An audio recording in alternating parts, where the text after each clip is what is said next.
டேய் பீட்டர், என்ன ஜாலியா இருக்கிற போல? என்ன பார்த்தா ஜாலியா இருக்கிற மாதிரி தானே உனக்கு? என்ன எப்படி இருக்குது? வாழ்க்கையில தான் பிரச்சனை பார்த்தா வர்றப்பெல்லாம் பிரச்சனை. என்னடாச்சு உனக்கு?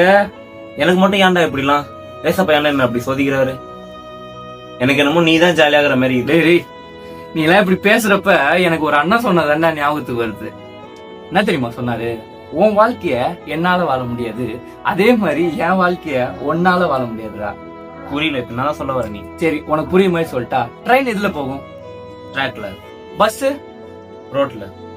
இப்போ பஸ் எடுத்துன்னு போய் நம்மளால ட்ராக்ல ஓட்ட முடியுமா? எப்படிரா? சரி ட்ரெயின் எடுத்துன்னு போய் ரோட்ல?